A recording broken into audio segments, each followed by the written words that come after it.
मसूरी अब अवैध निर्माण की अंधाधुंध बढ़ोतरी में अछूती नहीं रही है। शहर की नैसर्गिक सुंदरता और योजनाबद्ध विकास पर खतरा बन चुके इन निर्माणों के खिलाफ अब एमडीडीए ने मोर्चा खोल दिया है। एमडीडीए के उपाध्यक्ष बंशीधर तिवारी ने मसूरी दौरे के दौरान पत्रकारों से बातचीत में बताया कि प्राधिकरण ने अवैध निर्माण के खिलाफ सुनियोजित और चरणबद्ध कार्रवाई शुरू कर दी है। तिवारी ने बताया कि अवैध निर्माणों पर नियंत्रण करने के लिए मसूरी को सेक्टरों में बांटा गया। हर सप्ताह एक दिन प्राधिकरण की पूरी टीम एक सेक्टर में जाकर सर्वेक्षण और चेकिंग करेगी। यदि कहीं भी अवैध निर्माण मिलता है तो तत्काल नोटिस, सीलिंग और जरूरत पड़ी तो एफआईआर तक की कार्रवाई भी की जाएगी। उन्होंने कहा कि जो भवन पूर्व में सील किए गए हैं, यदि वहां दोबारा निर्माण कार्य होते हुए पाया गया तो जिम्मेदार व्यक्ति के खिलाफ एफआईआर दर्ज कर कड़ी कानूनी कार्रवाई की जाएगी। उन्होंने कहा कि मसूरी में लगातार बढ़ती प्लॉटिंग, आबादी और अनियमित निर्माण के मद्देनजर वन टाइम सेटलमेंट पॉलिसी का प्रस्ताव तैयार किया गया है।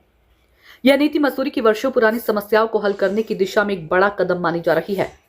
तिवारी ने बताया कि नीति अब विचाराधीन है और इसे लागू करने से मसूरी में स्थायित्व और नियोजन के साथ विकास हो सकेगा।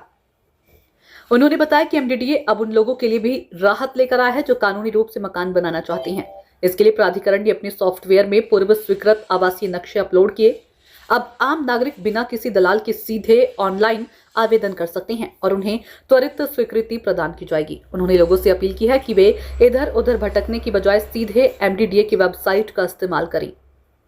हमने सभी नक्शे अपलोड कर दिए हैं जिससे उपयोग कर घर बनाने की प्रक्रिया को आसान और वैध बनाया जा सकता है।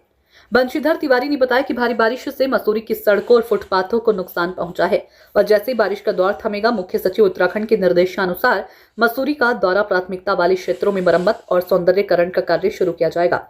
मसूरी में पार्किंग की गंभीर समस्या को देखते हुए 0 पॉइंट पर बहुप्रतीक्षित पार्किंग निर्माण का कार्य जल्द शुरू होगा। इस संबंध में सभी आवश्यक कागजी कार्रवाई पूरी हो चुकी है। साथ ही उन्होंने जानकारी दी कि 1998 के बाद मसूरी में कोई हाउसिंग स्कीम नहीं लाई जा सकी है, लेकिन अब लैंड पूलिंग पॉलिसी के तहत प्रस्ताव मांगे गए हैं।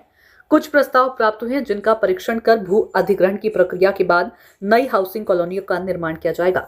उन्होंने बताया कि प्राकृतिक पर्यटन को बढ़ावा देने के लिए हुसैनगंज में एक इको पार्क का निर्माण भी प्रस्तावित है। इसका शिलान्यास मुख्यमंत्री उत्तराखंड के द्वारा किया जा चुका है और जल्द ही निर्माण कार्य भी शुरू कर दिया जाएगा। कल मुख्य सचिव महोदय ने भी निर्देश दिया और बारिश की वजह से आप देख रहे हैं जगह जगह क्षतिग्रस्त हुई, सड़कें भी, फुटपाथ भी।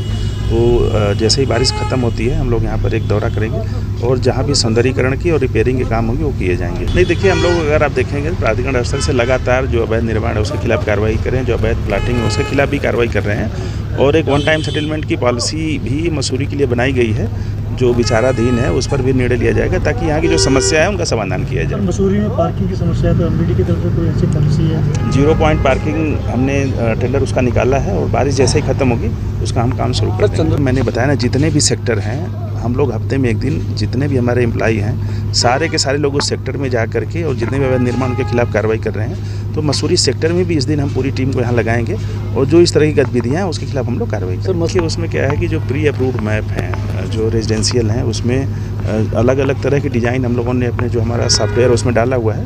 तो किसी को अगर अपना घर बनाना है तो कहीं जाने की ज़रूरत नहीं है, उसी मैप से अगर उसके मन के मुताबिक है सिलेक्ट करके अपलोड कर देंगे तो हम उसको सैंक्शन कर देंगे। कि ये भी आपकी बात बिल्कुल जायज़ है। यहाँ पर चूँकि 1958 के बाद से दिक्कतें हैं और कोई नई आवासीय कॉलोनी आ नहीं पाई है, तो लैंड पूलिंग पॉलिसी के तहत हम लोगों ने प्रस्ताव मांगे हैं और उसमें 1-2 ज़मीनों के प्रस्ताव प्राप्त हुए हैं। उसका परीक्षण करके फिर उसको क्रय करेगा प्राधिकरण, फिर उसके बाद आवासीय कॉलोनी बनाएगी। वो उसका शिलान्यास माननीय मुख्यमंत्री द्वारा किया गया था और चूँकि बारिश की वजह से हम लोग सारे निर्माण कार्य रोके हुए हैं। जैसे ही बारिश समाप्त होगी उसको हम लोग शुरू करेंगे कि अलग अलग सेक्टर में हम लोग टीम लगा करके एक अभियान चला रहे हैं और अभियान के तौर पर जब मसूरी क्षेत्र का नंबर हम लोग आएगा उस पर कार्रवाई करेंगे। बाकी जो छिटपुट शिकायतें आती हैं उसके खिलाफ हम लोग लगातार कार्रवाई कर रहे हैं।